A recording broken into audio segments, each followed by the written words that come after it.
Hi, mister and missus Iyer ഷോയിലേക്ക് ഏവർക്കും സ്വാഗതം.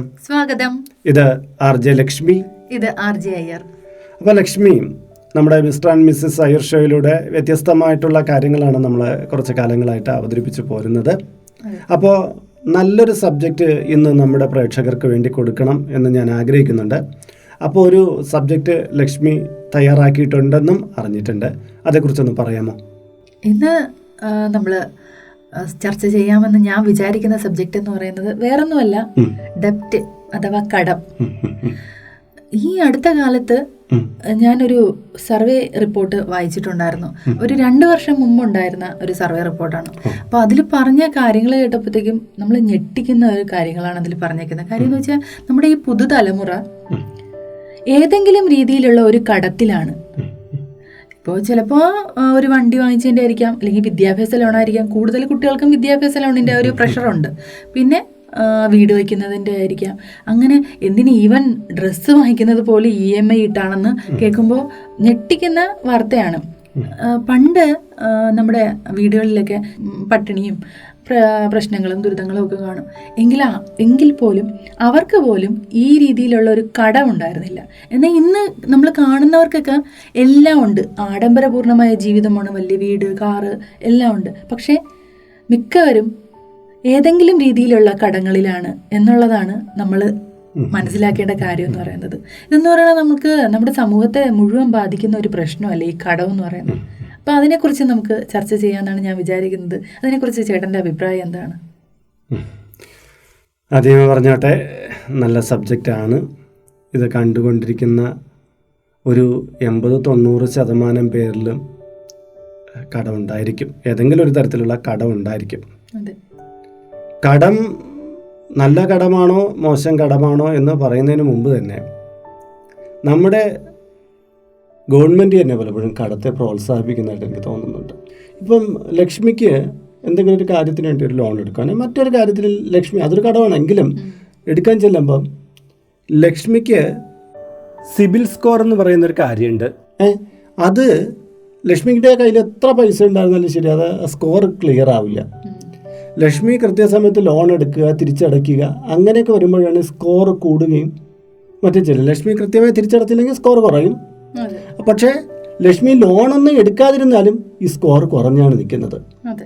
അപ്പോൾ എന്തെറ്റും ഈ ലോണുകളെയും ഇത്തരം കടങ്ങളെയും ഒരു തരത്തിൽ പ്രോത്സാഹിപ്പിക്കുന്നുണ്ട്. നമ്മുടെ പിന്നെ മാത്രമല്ല, നമ്മൾ കാണുന്ന ഏതൊരു മേഖലയും നമുക്ക് ക്രെഡിറ്റ് ഇങ്ങോട്ട് തരാം, നിങ്ങൾക്ക് കടം തരാമെന്ന് പറഞ്ഞിരിക്കുന്ന വായ്പാ സ്ഥാപനങ്ങളും എല്ലാമാണ് നമ്മുടെ മുന്നിൽ തുറന്നു വച്ചിരിക്കുന്നത്. കാര്യം ജനങ്ങൾക്കെല്ലാം പൈസയുടെ ഒരുപാട് ആവശ്യമുണ്ട്. ഇതൊരു വലിയ ബിസിനസ്സാണ്. ഗവൺമെൻറ്റിന് പോലും നമുക്ക് ലോണുകൾ തരുമ്പോൾ, ഒരു ബാങ്കൊക്കെ നിലനിൽക്കുന്ന നമുക്ക് ആവശ്യമുള്ള ലോണുകൾ കോരി തരുമ്പോൾ അതിന് തിരിച്ചു കൊടുക്കുന്ന പലിശ എല്ലാം കൂടെ കൊണ്ടാണ് നിലനിൽക്കുന്നത്. ഒരു സമ്പദ് വ്യവസ്ഥ വിജയിക്കുന്നതും ഇത്തരം കാര്യങ്ങളിലൂടെയാണ്. ജനങ്ങളുടെ കടമെടുപ്പിൻ്റെ ഒരു കപ്പാസിറ്റി കൂടുക. അവന് കടമെടുത്ത് അവൻ്റെ കാര്യങ്ങൾ നിർവഹിക്കുന്നു, പിന്നെ തിരിച്ചടയ്ക്കുന്നു. ഇത് നന്നായിട്ട് പോകുമ്പോൾ ഒരു രാജ്യം വികസിച്ചുകൊണ്ട് തന്നെ ഇരിക്കും. പക്ഷേ ഇത് എവിടെയെങ്കിലുമൊക്കെ ഒന്ന് തകിടം മറിക്കുമ്പോൾ, അങ്ങനെ തകിടം മറിഞ്ഞു പോയാൽ തൻ്റെ കപ്പാസിറ്റിക്ക് അനുസൃതമല്ലാതെ ജനങ്ങൾ കടമെടുപ്പ് തുടങ്ങുമ്പോൾ അത് എല്ലാത്തിനെയും ബാധിക്കാൻ തുടങ്ങും. നമ്മുടെ തിരിച്ചടയ്ക്കാൻ പറ്റാതെ. അപ്പം നമ്മുടെ ഇവിടുത്തെ വിഷയം എന്ന് വെച്ചാൽ കടമെടുപ്പിനെ കുറിച്ച്. നല്ല കടമുണ്ട്, മോശം കടമുണ്ട്. അതറിയാമോ? അതെ, ഒരു അത്യാവശ്യ കാര്യത്തിന് നമ്മളൊരു ലോൺ എടുക്കേണ്ടി വന്നു, അത് നമ്മൾ അതേ രീതിയിൽ തിരിച്ചടയ്ക്കും. പക്ഷെ ആഡംബരങ്ങൾക്കായിട്ട് എടുക്കുമ്പോഴത്തേക്ക് അതല്ല ഞാൻ പറഞ്ഞു വരുന്നത്. നല്ല കടമുണ്ട്, മോശം കടമുണ്ട് എന്ന് പറഞ്ഞാൽ, നിങ്ങൾ ഒരു കടം എടുക്കുന്നത് നിങ്ങൾക്കൊരു ബിസിനസ്സോ മറ്റോ ആണ് നിങ്ങൾ നടത്തിക്കൊണ്ടു പോകുന്നത്. നിങ്ങൾക്ക് ധാരാളം പണമുണ്ട്. പക്ഷെ നിങ്ങളുടെ ബിസിനസ് എക്സ്പാൻഡ് ചെയ്യാൻ വേണ്ടിയിട്ട് നിങ്ങൾക്ക് കുറച്ചുകൂടി ഫണ്ട് വേണം. ഇത് നല്ലപോലെ റൺ ചെയ്യുന്നതാണ്. നിങ്ങൾക്കൊരു കടവും കൂടെ എടുത്തു കഴിഞ്ഞാൽ ഈ ബിസിനസ് കൂടുതൽ മുന്നോട്ട് പോകുമെങ്കിൽ നിങ്ങൾ പല വിധത്തിലുള്ള ധനസമാഹരണങ്ങൾ നടത്തും. അപ്പോൾ അത് ലോൺ എടുക്കുകയോ അല്ലെങ്കിൽ മറ്റൊരു വഴിക്ക് ഒരു കടമായിട്ട് എടുക്കുകയോ ചെയ്യുന്നത് നല്ല കടം വരും. പക്ഷേ തൊട്ടതിനും പിടിച്ചതിനും നമ്മളൊരു കടത്തിനെ ആശ്രയിക്കുന്നു. നമ്മുടെ കയ്യിലൊന്നുമില്ല, കടമെടുത്താലേ നമ്മുടെ കാര്യങ്ങൾ നടക്കുകയുള്ളൂ എന്ന് പറയുന്നൊരു കണ്ടീഷനിലേക്ക് ഒരു പൊതുജന സമൂഹം ഒഴുകി പോകുമ്പോൾ അത് മോശം പ്രവണതയാണ്. അതാണ് മോശപ്പെട്ട കടം.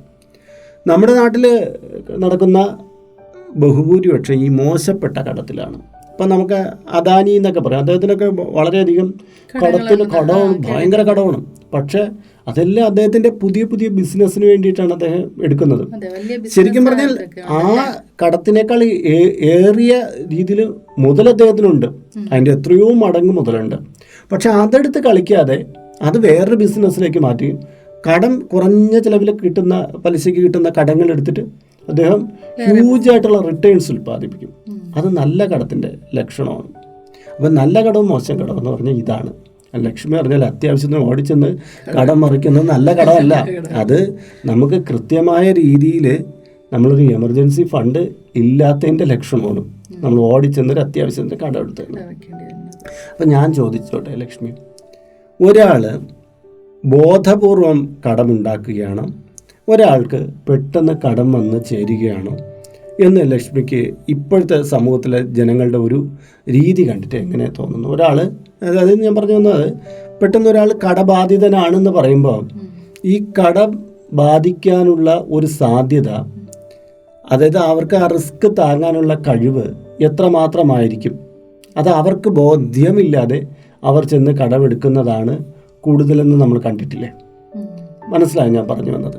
അതായത് തനിക്ക് കൈകാര്യം ചെയ്യാൻ പറ്റാത്ത അത്രത്തോളം കാര്യങ്ങൾ നാളെ ഓക്കെ ആയിരിക്കാം എന്നുള്ള രീതിയിൽ കടമെടുക്കും.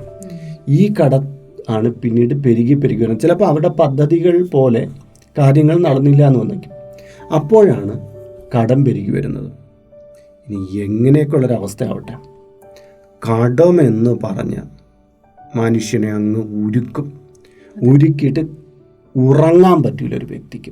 കടത്തിൻ്റെ മുകളിൽ നിൽക്കുന്ന ഒരു അനുഭവം എന്ന് പറഞ്ഞാൽ മുഴുക്കെ തീയിട്ടിട്ട് അതിൻ്റെ നടുവിൽ നിൽക്കുന്ന ഒരു അനുഭവം. പക്ഷേ എല്ലാവർക്കും ഈ അനുഭവമാണോ? കടം വാച്ച് കൂട്ടി എത്രയായിട്ട് കൂളായിട്ട് നടക്കുന്ന പലരെയും ലക്ഷ്മി കണ്ടിട്ടില്ലേ? തീർച്ചയായിട്ടും. ഏത് രീതിയിൽ ഈ കടം വാങ്ങിച്ചായിരുന്നാലും ആർഭാടപൂർവമായി ജീവിക്കണമെന്ന് പറയുന്ന കുറേ കാറ്റഗറി ആൾക്കാരുള്ള സമൂഹമാണ് നമ്മുടേത്.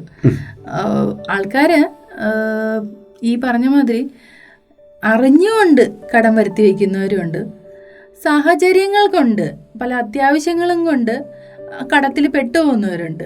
അവരിപ്പം ചിലപ്പോൾ എമർജൻസി ഫണ്ടൊക്കെ ചിലപ്പം കരുതിയിരുന്നതായിരിക്കാം, ബട്ട് അതിനെയും കാട്ടിയും കവർ ചെയ്ത് എമൗണ്ട് വരുമ്പോൾ ചിലപ്പോൾ അവർക്ക് കയ്യിലെടുക്കാനുണ്ടാവില്ല. ആ രീതിയിൽ അവർക്ക് കടം എടുക്കേണ്ടി വരുന്ന ഒരു സാഹചര്യം. പക്ഷെ അവരുടെ ഉള്ളിൽ ഈ പറഞ്ഞ മാതിരി ഒരു തീയാണ്, ഇത് എങ്ങനെയെങ്കിലും അടച്ചു തീർക്കുക എന്നുള്ളൊരിത്. മറ്റവരെ സംബന്ധിച്ചിടത്തോളം പ്രശ്നമേ ഇല്ല, നെവർ മൈൻഡ് ആയിട്ടാണ് അവർ നടക്കുന്നത്. അവർ കടങ്ങൾ ഒരു സൈഡിൽ നിന്ന് എടുക്കുന്നു, ഇത് ഏതെങ്കിലും വഴിയിൽ അടയ്ക്കൂ എന്നുള്ള ചിന്തയിൽ വീണ്ടും വേറെ സ്ഥലത്ത് നിന്ന് വീണ്ടും കിട്ടുന്ന കാശ് എടുക്കുന്നു, അവിടെ നിന്ന് മറിച്ച് മറ്റേ സ്ഥലത്ത് അടയ്ക്കുന്നു. ഇങ്ങനെ റോളിങ്ങിലൂടെ കട എടുത്തുകൊണ്ടിരിക്കുന്ന ആൾക്കാരുടെ എണ്ണമാണ് അല്ലാതെ കൂടുതലുള്ളത്. ശരിയാണ് ലക്ഷ്മി. ഇവിടെ ഇപ്പം ഒരാൾക്ക് കടം വരാനുള്ള പല സാധ്യതയുണ്ട്, പല സാഹചര്യങ്ങളാണ്.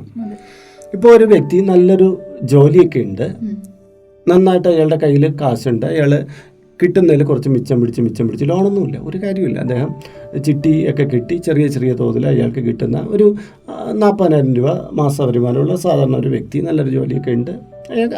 സാധാരണ അത്രയൊക്കെ അല്ലേ സാധാരണ ഒരു ജോലിയിൽ നിന്ന് ഇവിടെ നമ്മുടെ നാട്ടിൻപുറത്തൊക്കെ കിട്ടുന്നത്. അത് വെച്ച് അയാൾ സേവ് ചെയ്ത് പോവുകയാണ്. അയാളുടെ കയ്യിൽ 10-15 ലക്ഷം രൂപയൊക്കെ അയാൾ പലതരത്തിൽ സേവ് ചെയ്ത് വെച്ചപ്പോൾ അയാൾ ഹാപ്പിയാണ്, അയാൾക്ക് വേറെ പ്രശ്നമൊന്നുമില്ല. അങ്ങനെ ഇരിക്കുമ്പോഴാണ് അദ്ദേഹത്തിന് പെട്ടെന്നൊരു ദിവസം തലചുറ്റി വീഴുന്നു. അദ്ദേഹത്തിനെ ഹോസ്പിറ്റലിൽ കൊണ്ടുവന്നു. എടുക്കുമ്പോൾ അദ്ദേഹത്തിൻ്റെ ഒരു ഇൻറ്റേർണലായിട്ടുള്ള ഓർഗന് ഡാമേജ്. ഡോക്ടർ നിശ്ചയിക്കുകയാണ്, നിങ്ങൾക്ക് 25 ലക്ഷം രൂപയുടെ ശസ്ത്രക്രിയ വേണം. അപ്പോൾ ആ നിമിഷം വരെ തല ചുറ്റി വീഴുന്നതിന് മുമ്പ് വരെ അദ്ദേഹം 15 ലക്ഷം രൂപ തൻ്റെ കയ്യിൽ ഈ കാലഘട്ടത്തിൽ താൻ അധ്വാനിച്ച് സമ്പാദിച്ചതിന് ഉള്ള ഹാപ്പിയിലായിരുന്നു. പക്ഷേ ഇദ്ദേഹത്തിന് ഇപ്പോൾ ഈ 15 ലക്ഷം രൂപയുള്ള 10 ലക്ഷം രൂപ പിന്നെ കടം മറിക്കേണ്ടി വരുന്നു. പെട്ടെന്ന് അദ്ദേഹം ഒരു കടബാധ്യതയിലേക്ക് വരുന്നു. നോക്കൂ, ഈ കടം വരുന്നത് എന്ന് പറഞ്ഞാൽ ഏത് വഴിക്കൊന്നും ഒരു മനുഷ്യന് പറയാൻ പറ്റില്ല. കൃത്യമായി പറഞ്ഞാൽ അയാൾക്ക് ഒരു രോഗമോ ഒരു അപകടമോ മറ്റൊക്കെ വന്നിട്ട് പെട്ടെന്നൊരു കടബാധ്യത വരുന്നതിനെ നമുക്ക് പലപ്പോഴും ഇതിനെ നമ്മൾ പറയും അത് അയാളുടെ വിധിയാണെന്ന്. പക്ഷെ ഒരു തരത്തിൽ പറഞ്ഞാൽ അതൊരു പ്രശ്നം തന്നെയാണ്. അയാളുടെ ഒരു നമുക്ക് വിധിയിലൊക്കെ വിശ്വസിക്കുന്നവർക്ക് അങ്ങനെ ഒക്കെ പറയാം. പക്ഷേ അതിന് മുമ്പ് അദ്ദേഹത്തിന് എന്ത് ചെയ്യാം? അദ്ദേഹത്തിന് നല്ലൊരു ഹെൽത്ത് ഇൻഷുറൻസ് ഉണ്ടായിരുന്നു. ഇദ്ദേഹം ഈ ഇതുമായിട്ട് ബന്ധപ്പെട്ട് മുന്നോട്ട് പോകുമ്പോഴും തനിക്കൊരു 25 ലക്ഷം രൂപയുടെ ഒരു ഹെൽത്ത് ഇൻഷുറൻസിന് വേണ്ടിയിട്ട് അദ്ദേഹം ഒരു തയ്യാറെടുപ്പ് നടത്തുന്നത്. അത്രയില്ലെങ്കിൽ അതിൽ വേണ്ട 10 ലക്ഷം രൂപ ഉണ്ടെങ്കിൽ ഇദ്ദേഹത്തിൻ്റെ 15 ലക്ഷം രൂപയുണ്ട്.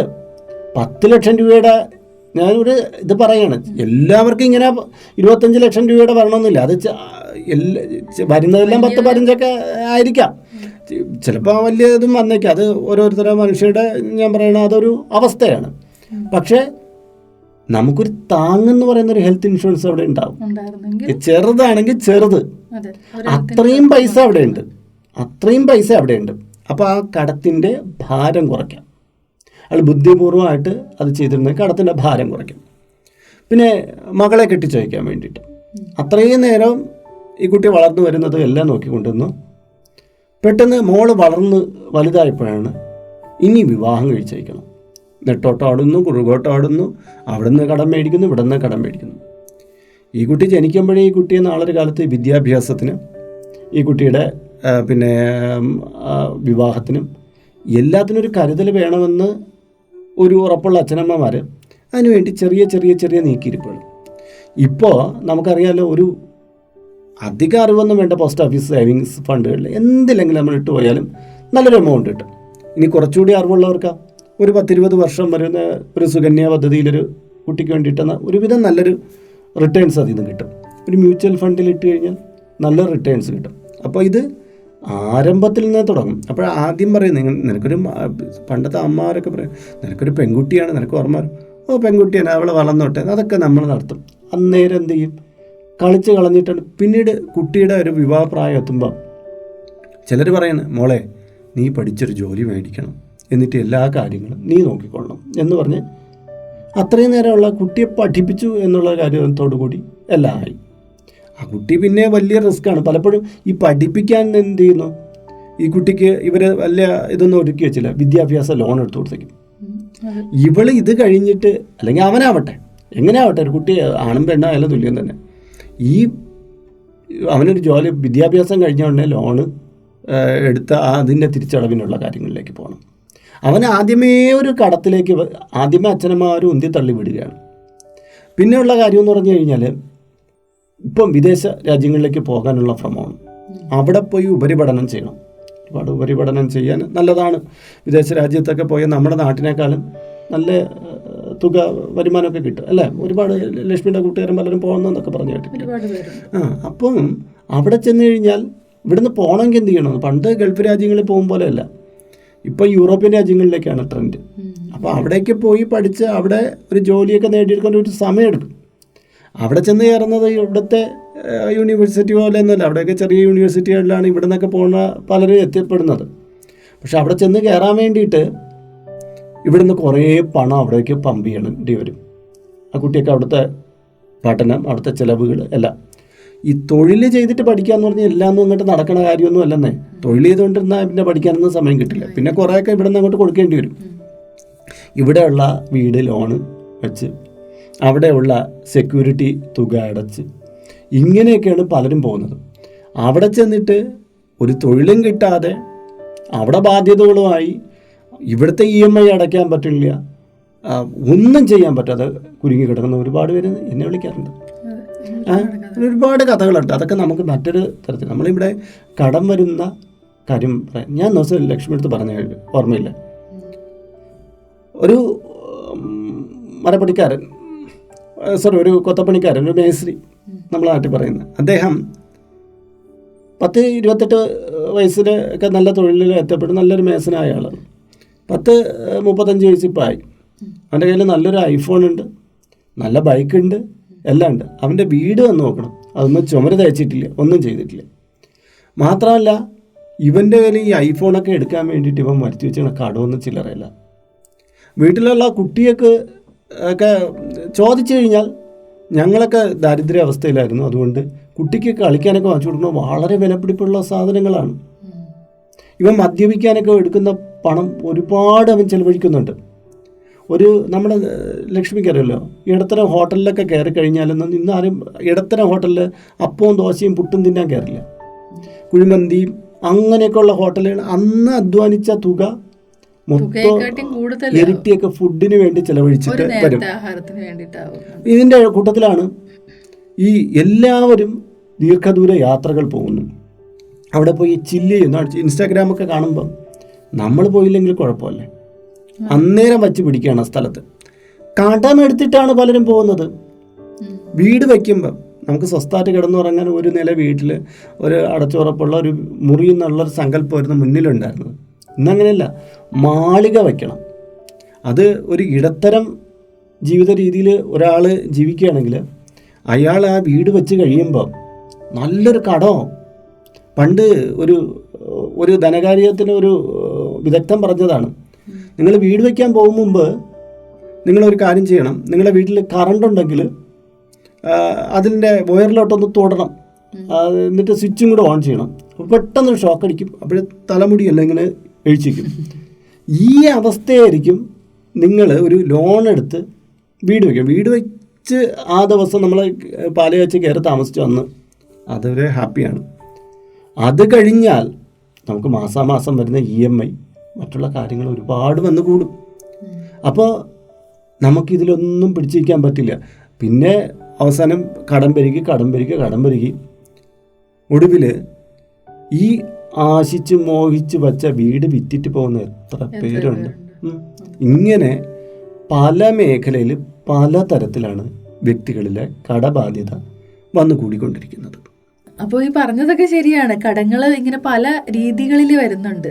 പക്ഷേ ഈ കടം എങ്ങനെ നമുക്ക് മാറ്റാൻ പറ്റും? പല ആൾക്കാരും കടമെല്ലാം എടുത്തിട്ട് ഭയങ്കര കടത്തിൻ്റെ മുകളിൽ നിൽക്കുമ്പോഴത്തേക്കും കിട്ടുന്ന പൈസയുടെ ഒരു മെജോറിറ്റി എമൗണ്ട് കൊടുത്ത് ലോട്ടറി വാങ്ങാറുണ്ട്.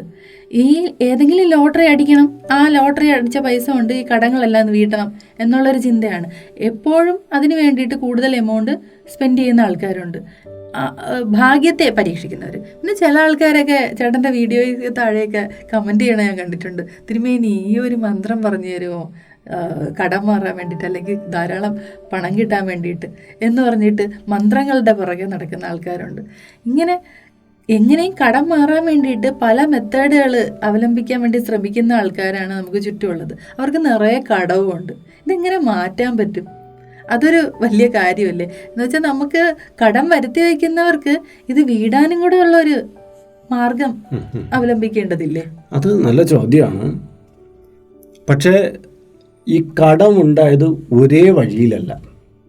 ഓരോ വ്യക്തിക്കും കടമുണ്ടായതിന് പിന്നിൽ ഓരോ കഥയുണ്ട്.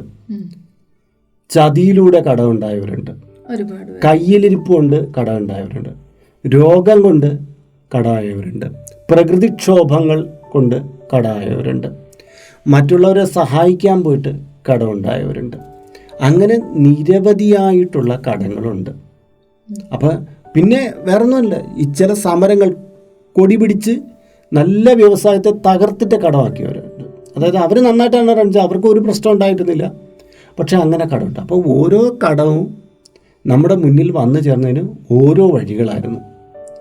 അപ്പോൾ ലക്ഷ്മിയുടെ ചോദിച്ചു, പലരും കളിയാക്കുന്നൊക്കെ ഉണ്ട്, അതായത് ലോട്ടറി എടുത്തിട്ട് എങ്ങനെ കടം വീട്ടും എന്നുള്ളത്. അതിനുവേണ്ടി ഒരുപാട് ലോട്ടറി എടുക്കുന്നുണ്ട് എന്ന് പറയുന്നത്. ഒരു കടത്തിൻ്റെ വലിയൊരു പീക്കിലേക്ക് ചെല്ലുമ്പം ഇനി ഒന്നും ചെയ്യാനില്ല എന്നറിഞ്ഞിട്ട് ഒരു മനുഷ്യൻ ഒരു ലോട്ടറി എടുക്കും. ഇതിൽ നിന്നൊരു ഭാഗ്യം കടാക്ഷിക്കും. അയാളുടെ ഒരു പ്രതീക്ഷയാണ്, നാളെ ജീവിക്കാനുള്ളൊരു പ്രേരണ നൽകുന്നതാണ് ആ ഒരു ലോട്ടറി. അതിന് ഞാൻ കുറ്റം പറയില്ല. പക്ഷെ കയ്യിൽ കിട്ടുന്ന തുക മുഴുക്കയും ലോട്ടറിക്ക് വേണ്ടി വിനിയോഗിക്കുന്ന കാര്യമാണ് ലക്ഷ്മി സൂചിപ്പിച്ചത്. കൂടുതൽ അങ്ങനെയുള്ള ആൾക്കാരെ ഞാൻ കണ്ടിട്ടുണ്ട്. ഇനി ഈ ലോട്ടറി അടിച്ചിട്ടാണ് എനിക്ക് കിട്ടാൻ, അല്ലാതെ അവിടെ താൻ അതിന് വേണ്ടിയിട്ടൊരു ആക്ഷൻ എടുത്തിട്ടില്ല. അതായത് ലോട്ടറി എടുക്കുന്നത് ചിലപ്പോൾ അടിക്കാതിരിക്കാം. അവിടെ ഒരു പ്രശ്നമുണ്ടെന്ന് പറഞ്ഞാൽ ഈ ലോട്ടറി എടുക്കുന്ന ഓരോരുത്തർക്കും ഒരു പ്രതീക്ഷയുണ്ട്, ഇത് എനിക്ക് അടിക്കേണ്ടുന്ന ലോട്ടറി. അങ്ങനെ ഒരു പ്രതീക്ഷയുടെ കൂമ്പാരമുള്ള ലക്ഷക്കണക്കിന് പേര് ലോട്ടറി എടുക്കുമ്പോൾ അവരെല്ലാം വെച്ച് പ്രാർത്ഥിക്കുകയാണ് ഈശ്വരനെ വെച്ച്. ഞാൻ ലക്ഷ്മി നേരത്തെ പറഞ്ഞ പോലെ മന്ത്രമൊക്കെ ഉണ്ട്.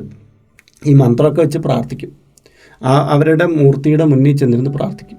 ചിലപ്പോൾ അല്ലാത്ത ചിലർ മറ്റൊരു മതസ്ഥനാണെങ്കിൽ അവരുടെ രീതിയിൽ പ്രാർത്ഥിക്കും. അപ്പോൾ ഈ പ്രാർത്ഥിക്കുന്ന എല്ലാം ഈ പറയുന്ന ഗോഡ് എന്ന് പറയുന്ന ആരുടെ കൂടെ നിൽക്കും? ആരുടെ കൂടെ നിൽക്കും? ഇവരെല്ലാം ഭക്തരാണ്, ഇവരെല്ലാം വിശ്വാസത്തോടെ പ്രാർത്ഥിക്കുകയാണ്. ഒരാൾക്ക് കൊടുത്ത് മറ്റൊരാൾക്ക് കൊടുക്കാതിരുന്ന ദൈവം എന്ന് പറയുന്ന ആൾ ഒരു പാർഷ്യാലിറ്റി ചെയ്യുന്ന ഒരാളല്ലേ. അപ്പം അങ്ങനെയല്ല, ഇവിടെ അർഹതപ്പെട്ട ഒരാൾക്ക് അയാളുടെ ഒരു ടിക്കറ്റ് ഇനി എന്തായാലും ടിക്കറ്റ് എടുക്കാത്തവന് ലോട്ടറി അടിക്കില്ല, ടിക്കറ്റ് എടുത്തവനെ അടിക്കുള്ളൂ. അതുപോലെ നമ്മളിവിടെ അതിനെ കാണേണ്ടത് കർമ്മം ചെയ്യുക എന്നുള്ളത്. അവർക്ക് ഒരു ലോട്ടറി എടുക്കാൻ താല്പര്യമുണ്ട്, ഒരെണ്ണം എടുത്തു, അത് അടിക്കുകയോ അടിക്കാതിരിക്കുകയോ ചെയ്യാം. അവിടെ 2 ചാൻസ് ഉണ്ട്. ഇവരുടെ കടം വീട്ടാൻ ഇത് അടിച്ചു കഴിഞ്ഞാൽ ഓക്കെ, അടിച്ചില്ലെങ്കിൽ എന്ത് ചെയ്യും? അപ്പോൾ അടുത്ത് ഇത് ശാശ്വതമായൊരു വഴിയല്ല, ലോട്ടറി എടുത്തത് ശാശ്വതമായൊരു വഴിയല്ല. പകരം അവർ അവിടുത്തെ ആക്ഷൻ, എനിക്ക് ഈ കടം കുറച്ച് കൊണ്ടുവരും. എപ്പോഴും ചിലർ തിരുമേനി ദാരിദ്ര്യമാണ് ഇങ്ങനെ പറഞ്ഞുകൊണ്ടിരിക്കുന്നവരുടെ ദാരിദ്ര്യം കുറഞ്ഞൊന്നും ഞാൻ കണ്ടിട്ടില്ല. അതൊക്കെ നമുക്ക് അടുത്ത് സംസാരിക്കാനെ കുറിച്ച്.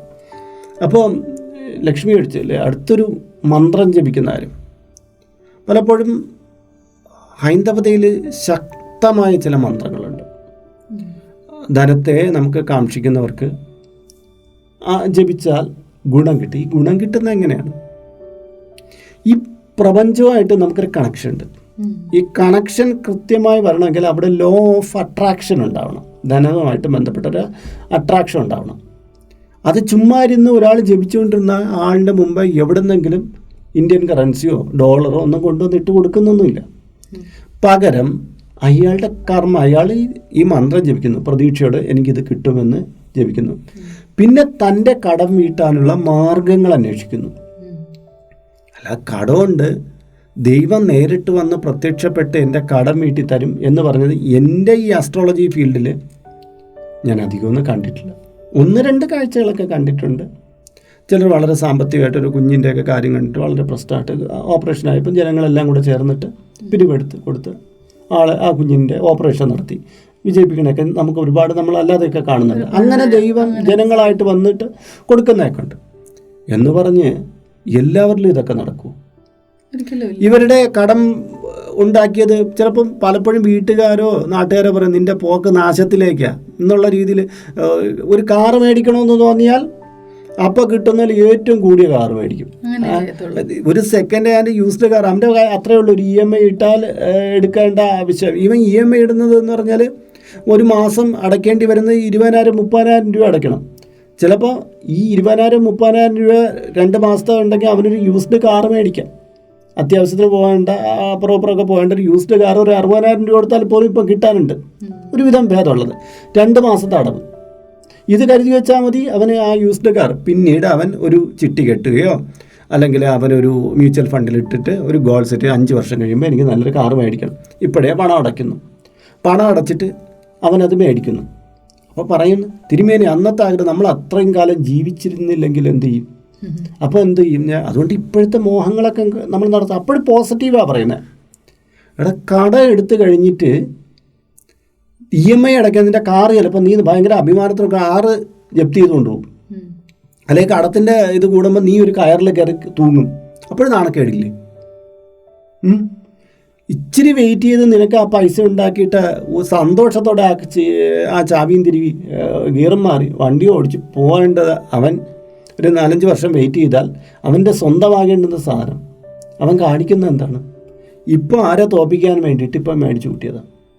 ഇത് അഹങ്കാരമാണ്. ഇങ്ങനെയൊക്കെ എടുത്ത് വലിയ കടമൊക്കെ ഉണ്ടാക്കി ആരും പറഞ്ഞാൽ കേൾക്കുക ഒരു പ്ലാനിങ്ങും ഇല്ലാതെ കുറേ കടം വാരി കൂട്ടിയിട്ടിട്ട് അവസാനം എന്ത് ചെയ്യണമെന്നറിയാമോ? ഇവന് ദൈവം അവൻ്റെ മുമ്പിൽ പ്രത്യക്ഷപ്പെട്ടിട്ട് അവനെല്ലാം കൊടുക്കണം. ദൈവത്തിന് വേറെ തൊഴിലൊന്നുമില്ല, ദൈവം ഇവനെ കൊടുക്കണം. ഒരു കാര്യമില്ല, ദൈവം അങ്ങനെയുള്ളവർക്ക് കൊടുക്കില്ല, അർഹതപ്പെട്ടവനെ കൊടുക്കുള്ളൂ. ഒരാൾ കഷ്ടപ്പെട്ട് അയാൾ അധ്വാനിച്ച് അയാൾക്ക് കുറേ പ്രശ്നം വന്നുപോയി. അയാളുടെ ഒരു പ്രശ്നമല്ല ഈ കടം വന്നു കൂടിയത്. അയാളുടെ മാക്സിമം അയാൾ പെടുത്തിക്കൊണ്ടിരിക്കുകയാണ് ഇപ്പോൾ കടം വീട്ടാൻ വേണ്ടിയിട്ട്. മറ്റൊരാളെ ശല്യം ചെയ്യുന്നില്ല. അയാളുടെ പദ്ധതികൾ വിപുലീകരിക്കുന്നു. അയാൾ അതിനു വേണ്ടി ശ്രമിച്ചുകൊണ്ടിരിക്കുകയാണെങ്കിൽ അയാളുടെ കടം വീട്ടാനുള്ള മാർഗങ്ങൾ ഈ പ്രപഞ്ചം കാണിച്ചു കൊടുക്കും. ഉറപ്പാണ്. അതിനു വേണ്ടിയിട്ടാണ് ഈ മന്ത്രം ജപിക്കണം. അവൻ്റെ ആ പ്രാർത്ഥന എന്ന് പറഞ്ഞാൽ ആ പ്രപഞ്ചമായിട്ട് വിലയം ചെയ്താണ്. അവൻ്റെ ഉള്ളിൽ കള്ളമില്ല. അവന് വന്നുപോയ പ്രശ്നത്തെ ആരും ചതിക്കാൻ ആഗ്രഹിക്കുന്നില്ല. മറ്റങ്ങനെയല്ല, കുറേ കടം മേടിച്ചിട്ടിട്ട് തിരികെ കൊടുക്കൂലെന്നേ. ഓരോ മനുഷ്യരും അവരുടെ അത്യാവശ്യത്തിന് വേണ്ടി കരുതി വെച്ചിരിക്കുന്ന കാശാണ്. അത് തിരികെ കൊടുക്കൂല. ചിലർ കണ്ടിട്ടില്ലേ, ബാങ്കുകളിൽ നിന്ന് ലോൺ എടുക്കും. ലോൺ എടുത്തിട്ട് എത്ര നോട്ടീസ് വന്നാലും തിരികെ അടയ്ക്കില്ല. തിരികെ അടയ്ക്കാതെ വരുമ്പോൾ അവസാനം ബാങ്കുകാർ ജപ്തി ചെയ്യാൻ, നോട്ടീസ് പലതും അഴിച്ചിട്ട് ജപ്തി ചെയ്യാൻ വരും. ജപ്തി ചെയ്യാൻ വരുമ്പോൾ കണ്ണീരും കരച്ചിലുമായിട്ട് നിൽക്കും. അപ്പോൾ ജനങ്ങൾ പറയും ബാങ്കുകാർക്ക് ഈ വരുന്ന അയാളൊക്കെ ശപിക്കണമാണ് അവിടുത്തെ ഉദ്യോഗസ്ഥനെ. അയാളെന്ത് പിഴയ്ക്കാൻ? ഈ എടുത്തിരിക്കുന്ന ലോണുകൾ, കുറേ മനുഷ്യർ ഇങ്ങനെ ലോണുകൾ എടുക്കും. ലോണുകൾ എടുത്തിട്ട് ഈ അടയ്ക്കാതിരുന്ന് കഴിഞ്ഞാൽ എന്ത് പറ്റും? ഈ ബാങ്കിൽ എങ്ങനെയാണ് ഈ പണം വന്നേക്കണത്? പല മനുഷ്യർ ഇട്ടൊക്കെയാണ്, അവർ പലിശ കിട്ടുമെന്നൊക്കെ പറഞ്ഞുകൊണ്ട് ഇട്ടേക്കണ പൈസയാണ്. അവരുടെ മകളുടെ കല്യാണം കാണും, അവരുടെ എവിടെന്നെങ്കിലും വസ്തു വിറ്റതായിരിക്കും, അങ്ങനെ കൊണ്ടിട്ടേക്കണതാണ് ഈ ബാങ്കുകൾ പുറത്തേക്ക് ലോണുകളായിട്ട് കൊടുക്കുന്നത്. ഇവരെല്ലാം കൂടെ എടുത്തിട്ട് തിരിച്ചടയ്ക്കാതെ ഇങ്ങനെ ചുറ്റിക്കറങ്ങി നടന്നിട്ട് ബാങ്കുകാർ ജപ്തിക്ക് വരുമ്പോൾ അവരെ തെറി വിളിച്ചുകൊണ്ടിരുന്നിട്ട് കാര്യമൊന്നുമില്ല. കാര്യം ഇവർക്ക് അവരെ നിന്ന് പിടിച്ചാൽ മാത്രമേ മറ്റേ ആളിന് മടക്കി കൊടുക്കാൻ പറ്റുള്ളൂ. ബാങ്കുകളൊക്കെ നിലനിൽക്കുന്ന അങ്ങനെയാണ്, നിയമത്തിൻ്റെ പരിരക്ഷയല്ല നിൽക്കുന്നത്. ഇതിന് ഇത്രത്തോളം പലിശയുണ്ടെന്ന് എല്ലാ കാര്യവും നമ്മൾ അറിഞ്ഞ് ഒപ്പിട്ട് കൊടുത്തിട്ടാണ് നമ്മളിതൊക്കെ ലോണൊക്കെ എടുക്കുന്നത്. എവിടെ ലോണെന്ന് എഴുതി കാണിച്ചാലും ആ ലോണ് മേടിക്കാൻ കിടന്ന് ഓടുന്നവരുണ്ട്.